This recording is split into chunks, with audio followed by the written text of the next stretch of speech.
여기 브레이크 이븐이 많기 때문에 여기가 올라가기 어려운 건데, 저는 한번 요번에 올라갈 걸로 기대를 합니다. 기대하는 이유는 빅테크와 삼성전자인데요. 좀 더 말씀드려 보도록 하겠습니다. 안녕하십니까, 김주성입니다. 오늘은 5월 31일, 5월의 벌써 마지막 날이고요. 그리고 지금 10시 반쯤 됐는데요. 코스피는 뭐 2600 잘하면 넘겠네요. 2592이고 원달러는 1318원, 원달러가 생각보다 최근에 강합니다.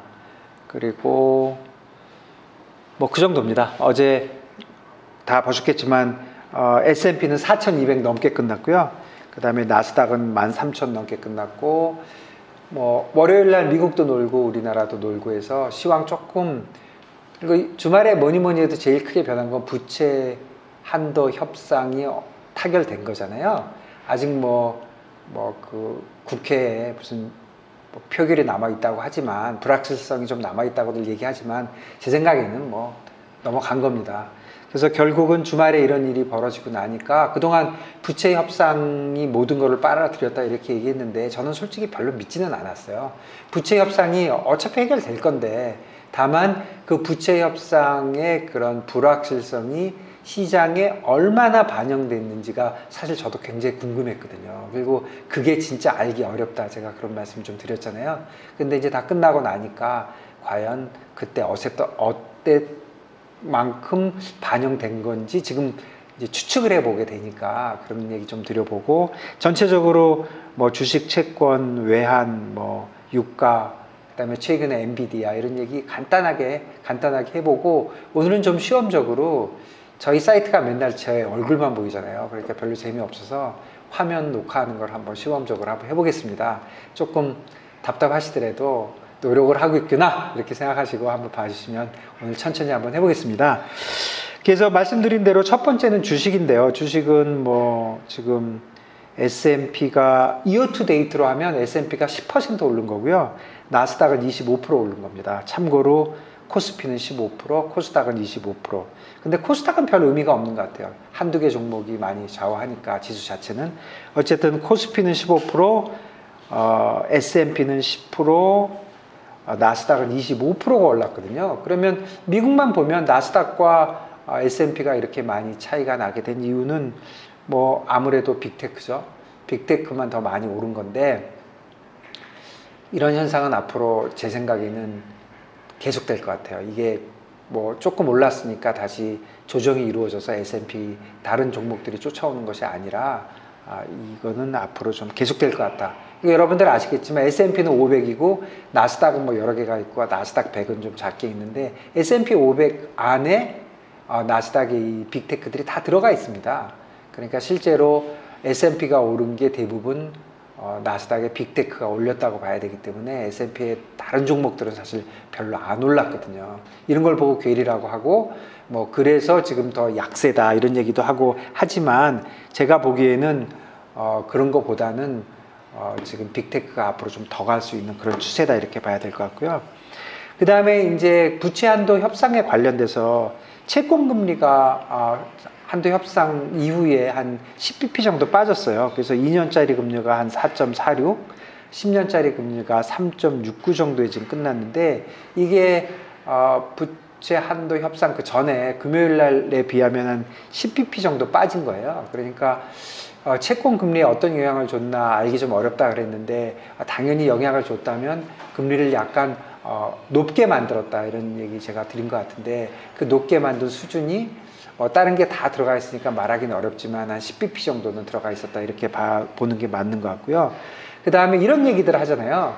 부채 협상 이제 끝났으니까 본격적으로 미 국채를 발행할 테니까 발행 물량이 늘어서 국채 수익률이 더 올라갈 것이다 이렇게 그렇게 분석하시는 분도 있는데요.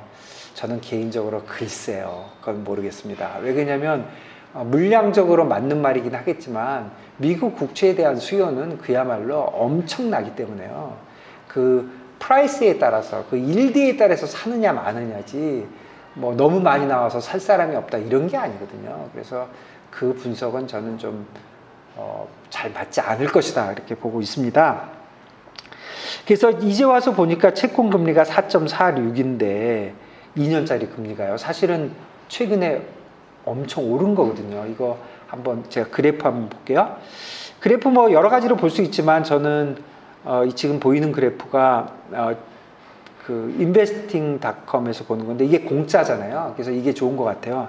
이게 좋은 것 같고 다른 것들 많이 볼 수 있는데 다들 공짜로 볼 수 있는 거, 그 다음에 여러분들 쉽게 볼 수 있는 거, 그 다음에 제가 차트를 그렇게 막 열심히 보는 스타일은 사실 아니거든요. 그래서 되게 이제 그것만 보면 되는데 그냥 인터넷에서 investing.com 띄우면 이런 거 뜹니다. 그러면 뭐 구글 아이디나 뭐 애플 아이디나 뭘로도 네이버 아이디로도 아마 될 거예요. 쉽게 이제 들어가거든요. 그럼 여기 차트를 누르시면 이제 이자율 보려고 그러는데 이자율 차트는 되게 선물 차트에 있거든요. 그러니까 선물 차트를 눌러서 이렇게 나오면 이거 한번 보시면요. 여기다가 2년짜리 미국 국채 보려면 요거 하나 외우고 있으면 좋아요. 미국 거니까 US 2년짜리니까 2년이고 2년짜리 트레저리잖아요. 그리고 보면 이렇게 뜨잖아요. 그리고 니콜 X인데 이거는 이자율로 바꾸려고 이렇게 한 거거든요. 이렇게 보면 2년짜리 금리입니다. 지금 4.455로 나오는데 2년 지금 종가가 지금 현재가 4.456 이거 맞네요. 이거 정확하게 업데이트 되어 있고요. 그래서 이렇게 보시면 제가 오늘 처음 하는 거라 잘 안 보실지도 모르겠는데 한번 쭉 한번 보세요. 이렇게 보면은 지금 어저께 여기 있었거든요. 그러니까 어제보다 10bp 지금 빠졌다는 거고 조금 금리를 넓혀서 보면은 제가 하루짜리로 찍어 볼게요. 여러분 기억나십니까? 여기 삐쭉 올라온 게 요게 3월 8일입니다. 이때가 그 SBB 사태 날 때, 그 전에 요 바닥이 어디냐면 2월 FMC입니다. FMC 때 거의 4%보다 약간 낮게 있었거든요. 4%에 있던 게 2월 달 FMC 이후에 모든 데이터들이 굉장히 강하게 나왔잖아요. 그러니까 고용 데이터, 비농업 고용 데이터 이번 주 금요일 날 나오는 거, 그때 요때 나올 때 18만인가 예상했는데 50만 나올 때 그때요. 그때부터 금리가 5%까지 올랐습니다. 거의 1% 올랐었잖아요. 그리고 나서 SBB 사태가 일어나고 다시 이렇게 쭉 빠졌거든요. 그래서 다시 여기는 지금 뭐 3.6이 찍히지만 이거는 무시하고 대강 보면 한 3.8 정도까지 내려왔고 3.8에서 바로 금요일까지 4.6이 됐으니까 엄청 많이 오른 거죠. 그리고 어제 이제 10bp 빠졌다. 그러면 결국 3.8에서 지금 4.5 정도 와 있다. 그래도 많이 올랐잖아요. 이렇게 많이 올랐으니까 2년짜리 금리는 기본적으로 그냥 페드 워치, 페드 금리 있잖아요. 연준 금리를 앞으로 어떻게 변할 거에 대한 그냥 평균치라고 보면 돼요. 그러니까 아마도 지금 페드 워치가 보여주는 지금 앞으로 연준 금리에 대한 시장의 예상도 많이 올랐을 것이다.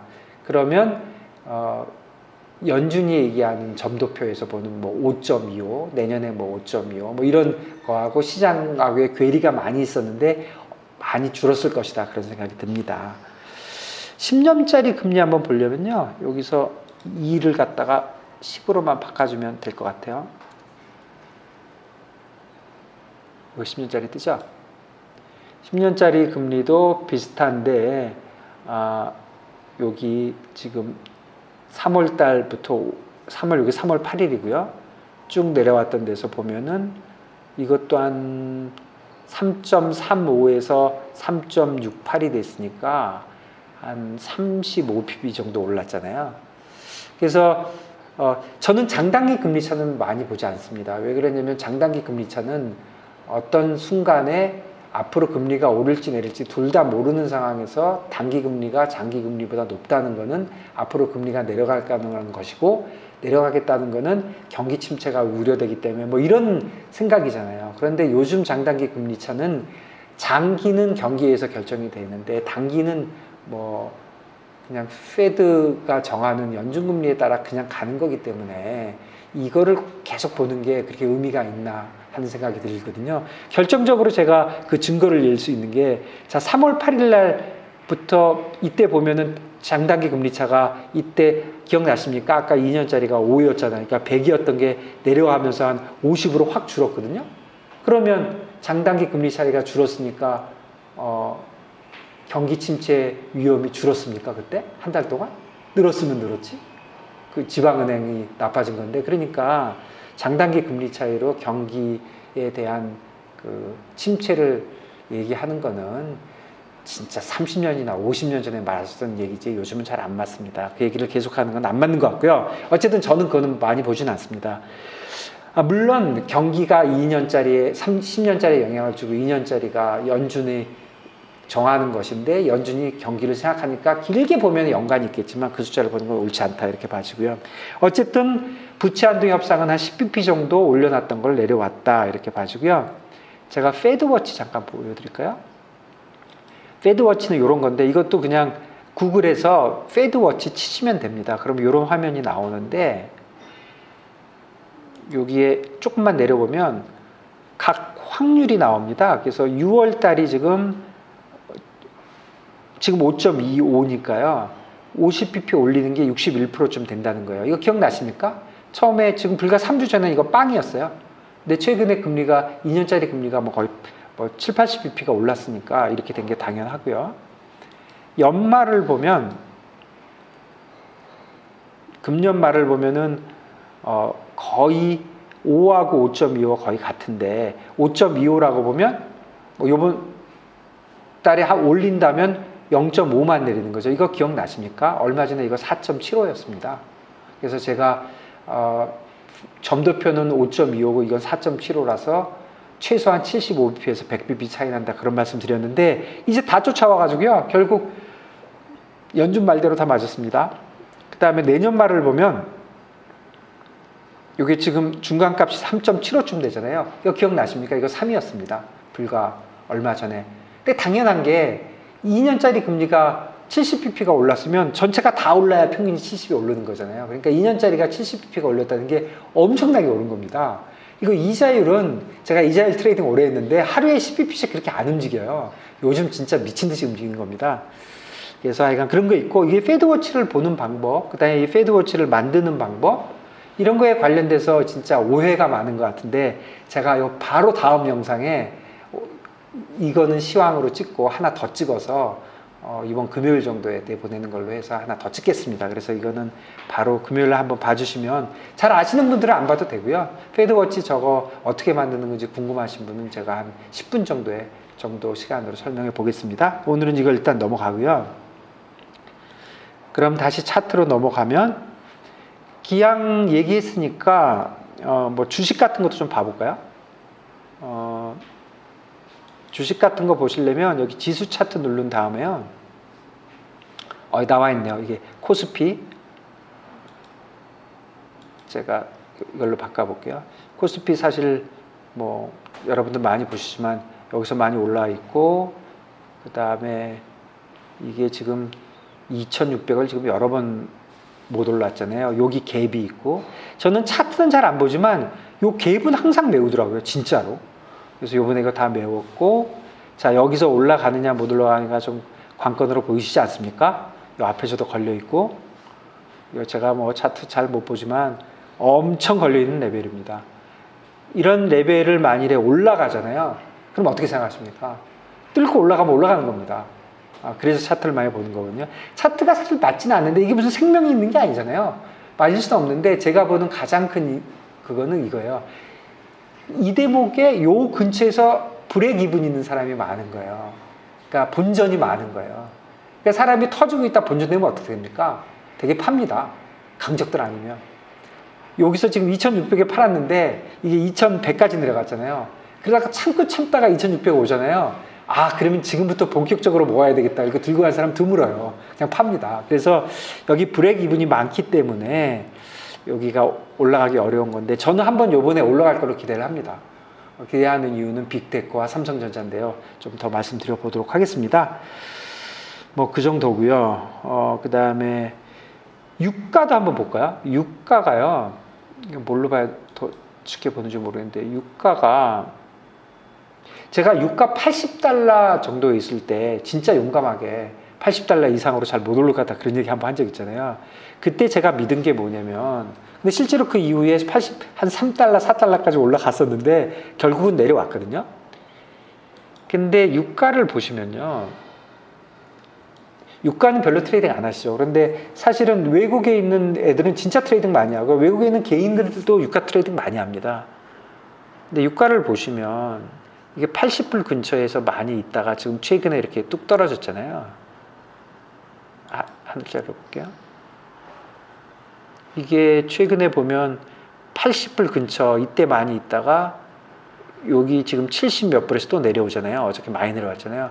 저는 이렇게 생각해요. 유가하고 물론 수요하고 관계가 있기 때문에 유가가 내려오는 거는 경기 침체에 대한 수요에 대한 거에 어려움이 있어 물론 내려오기는 하는데, 어저께 한 4% 내려온 거는 제가 보기에는 오펙 플러스입니다. 오펙 플러스가 바로 회의하거든요. 회의 뭐 내일 모레 사이 하는데, 오펙 플러스라 하면 그 플러스에 러시아랑 한두 명 더 들어있는 건데, 감산으로 협박을 하지 않습니까? 그런데 감산 해봐야 별로 소용없을 거예요. 저번에 80불 확 올라갈 때도 감산 갖고 올렸는데, 감산을 하는 게 문제가 아니라 지금 정해놓은 쿼터도 다 못 채우고 있어요. 그래서 감산의 효과가 별로 없을 것이다. 그래서 유가는 제가 보기에 뭐 70불 위로 올라갈지도 모르지만 80불 이상은 힘듭니다. 근데 이코노미스트들은 대개 100불에서 100불 정도 얘기하고 있는데, 아직도 왜 이코노미스트들이 항상 유가를 뭐 100불로 얘기하는지 잘 모르겠는데, 이유는 있겠죠. 그런데 제 생각에 시장 심리나 이런 거로 볼 때 80불 이상 어렵고, 제가 보기에는 70불을 중심으로 왔다 갔다 하지 않을까, 좀 그렇게 생각합니다. 오늘 시황 마지막은 엔비디아인데요. 제가 바로 전 영상에 그 AI, 제너레이트 AI와 삼성전자의 주가에 대해서 한번 얘기한 거 있잖아요. 제가 삼성전자 주가 엄청 맞췄어요. 그거 제가 목요일 날 찍은 거거든요. 근데 그 이후에 5% 이상 올랐으니까 엄청 맞추긴 했는데, 그 영상에서 제가 실수한 게 있습니다. 제가 이 컴퓨터 잘 못 다뤄가지고 챗 GTP는 저는 크롬에서 못 보는 줄 알았어요. 너무나도 당연히 볼 수 있는데, 전 챗 GTP 작년 12월 달에 굉장히 일찍 봤거든요. 그때는 진짜 크롬에서 잘 안 돼가지고 빙에서 봤거든요. 그래서 항상 그거 할 때는 제가 빙으로 옮겨요. 그래서 아직도 그런 줄 알았는데 진짜 아니더라고요. 그거 우리 시청자분들 중에서 한 분이 친절하게 댓글로 설명해 주셔서 제가 이해했고요. 제가 잘 알아보고 해야 되는데 이렇게 대놓고 틀린 소리 해서 정말 죄송합니다. 앞으로 조심하도록 하겠습니다. 그리고 그 챗 GTP에 관련돼서도 제가 바드가 결국에는 더 앞설 수도 있다 이런 얘기 했는데, 그 생각에는 변함이 없고요. as of today, 오늘로 보면 바드보다는 확실히 챗 GTP가 더 앞서간다, 그런 것도 제가 이해했고, 요즘 유료로 하는 뭐 버전 4인가 그거는 확실히 바드보다는 앞서 있다. 그거는 구글에 다니는 사람도 인정을 하더라고요. 제가 그거 영상 잘못 찍고 반성하는 의미에서 구글에 미국에 있는 친구한테 통화해 봤는데, 바드에 대해서 장기적으로는 확신을 갖고 있는데 지금은 챗 GTP보다 좀 떨어지는 건 사실이다 하고 본인이 인정을 하더라고요. 그래서 그 말씀이 맞는 것 같고, 그래서 제가 약간 거기에 대해서 팩트가 아닌 걸 말씀드리는 것 같아서 좀 죄송스럽고요. 다만 삼성전자, 엔비디아에 관련돼서는 제 생각은 아직도 같습니다. 엔비디아가 저렇게 날아가는 거는 지금 생성형 AI에 들어가는 그래픽 GPU가 엄청 고사양이 필요하대요. 그래서 엔비디아가 날아가는 거잖아요. 그런데 저 AI 굉장히 비싼 거래요. 뭐 하나에 몇만 불씩 하는 모양이에요. 그러면 지금은 빅테크뿐 아니라 세상에 있는 모든 기업들이 AI 얘기를 하잖아요. 그 얘기를 안 하면 돈 받을 수가 없는 모양이에요. 그러니까 모든 사람이 이제 AI에 관련돼서 뭔가를 할 거예요. 그러면 비싼 GPU를 골라야 될 것이고, 예전에 이런 얘기 아십니까? 서부 영화에 나오는 금광 캘 때, 금광을 엄청나게 캐러 갈 때, 그 갔던 사람들은 망한 사람이 많지만 진짜로 돈 번 사람은 따로 있다고 그러잖아요. 우스갯소리인지 모르겠는데 청바지요. 금광 캐는 사람이 청바지 다 입어가지고. 그런 것처럼, 이게 비유가 맞는지 모르겠는데, AI는 되든 안 되든 모든 기업들이 다 하려고 그럴 거예요. 그 중에 몇 개만 되겠지만. 그런데 연습하는 사람도 반도체는 다 쓸 거 아닙니까? 그러니까 엔비디아는 좋은 거고, 그럼 삼성전자는 어떠냐? 이건 메모리 아니냐? 별로 관계가 없는. 그런데 메모리도 좀 좋은 걸 써야 되는 모양이에요. 고사양의 메모리. 그거는 삼성전자가 앞서 나가고 있잖아요. 그리고 뭐 15% 정도는 또 쓴대요, AI에서. 그러니까 모르겠습니다. 그렇지만 제가 보기에는 메모리와 비메모리 뭐 다들 나눠서 얘기하지만 세상 일이 그렇게 딱딱 나뉘는 거 없거든요. 그래서 제가 보기에는 삼성전자도 분명히 요번에 혜택을 받을 것이다. 그리고 또 한 가지 얘기는 야, 요번에 AI 관련돼서 진짜 버블 아니냐. 뭐 엔비디아도 그렇고 다들. 그런데 버블이라 하더라도 버블의 초입입니다. 시작한 몇 달, 진짜 몇 주 되지도 않았어요. 버블이 터지려면 시간도 걸리거든요. 그래서 최소한 제가 볼 때 몇 달 동안은 이 추세가 유지될 것이다. 그래서 저는 뭐 예측 같은 거 잘 안 하지만 삼성전자는 계속해서 사고 싶습니다. 그리고 엔비디아 관련돼서 제가 차트로 한번 쳐볼게요. 여기서 한번 쳐보면 엔비디아가 그냥 엔비디아 할 겁니다. 엔비디아인가? 예, 예, 맞네요. 엔비디아 이거 보시면요, 진짜 대박이지 않습니까? 이거 보시면 예전에 우리 21년 말에 탑일 때가 300 넉넉하게 잡아주고 350불이에요. 딱 하루 간 거지만 350불인데 내려갔을 때 100불까지 내려갔어요. 여기 22년 말 우리 10월 달에. 그런데 지금 400불이 된 겁니다. 대박이지 않습니까? 이게 진짜 많이 오른 거고요. 그리고 최근에 이렇게 오른 것이고, 그 다음에 여러분들 좋아하시는 테슬라하고 제가 비교해 볼게요. 테슬라가 가격대가 비슷해서 알기가 쉽거든요. 테슬라도 이때 제일 높을 때 이게 400불이었어요. 400불 좀 넘었네요. 그리고 내려왔을 때 물론 시점이 좀 다르긴 한데 조금 더 뒤긴 하지만 이때 100불이었어요. 최근에 엄청나게 올랐지만 아직 200불입니다. 엔비디아는 400불이고. 그러니까 사실 한번 트렌드를 타기 시작하면 그렇게 쉽게 변하는 게 아니고, 물론 아주 작은 기업들 있잖아요. 뭐 시가총액이 1000억도 안 되는 거, 2000억짜리 이런 거는 올랐다 내렸다 하고 작전 같은 데 휘말릴 수도 있고 하는데, 엔비디아니 테슬라 이런 게 작전에 휘말릴 수가 있습니까? 뭐 시총이 얼마인데. 그러니까 이런 건 한번 움직이면 트렌드가 좀 있다 이렇게 보시면 될 것 같고요. 그리고 제가 재미난 거 하나 보여드릴게요. 이게 뭐냐면 제가 블룸버그에서 본 건데, 얼마 전에 이게 엔비디아가 1조 달러 넘었다고 하잖아요. 그게 5번째로 오른 거예요. 지금 4개가 뭐냐면 여러분들 다 아는 빅테크입니다. 애플, 마이크로소프트, 구글, 아마존이거든요. 그리고 이제 5번째로 들어간 거예요. 들어갔다 나왔죠. 어저께 이게 415불쯤 돼야 저 1조 달러가 되더라고요. 근데 살짝 내려와서 지금은 안 돼 있지만 어쨌든 5번째로 거의 들어갈 거 확실한데, 이렇게 보면은 사실 대단하지 않습니까? 이 5개가 다 빅테크잖아요. 이것도 반도체로 또 이 1조 달러가 되는 거는 처음이고, 그런데 이게 5번째인데 요거를 보시면요, 요거 차트 보시면 요거는 하나, 둘, 셋, 넷, 다섯, 여섯, 일곱, 여덟, 아홉, 10번째입니다. 10번째로 한 번이라도 간 거예요. 그러니까 한 번이라도. 그러니까 들어갔다 없어진 애들은 애플은 살아있고, 마이크로소프트, 아람코 2조 달러였는데 지금 2조가 넘었네요. 2조 5천억 달러였는데 지금은 아니고, 알파벳, 얘도 알파벳이 메타죠. 아니죠. 이게 구글이죠. 죄송합니다. 구글이 지금 넘어 있고, 아마존 넘어 있고, 테슬라가 올랐다가 내려왔고, 메타가 올라갔다 내려왔고, 페트로 차이나도 올라갔다 내려왔고, 텐센트도 올라갔다 내려왔습니다. 그러니까 엔비디아가 여기에 들어가면 10번째로 한 번이라도 이제 된 거고요. 현재는 5번째다 이렇게 봐집니다.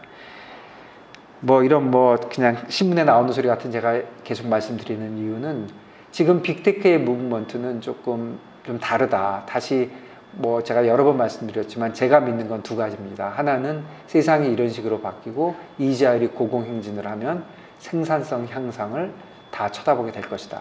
생산성 향상을 할 수 있는 거는 AI 같은 그런 신기술이다.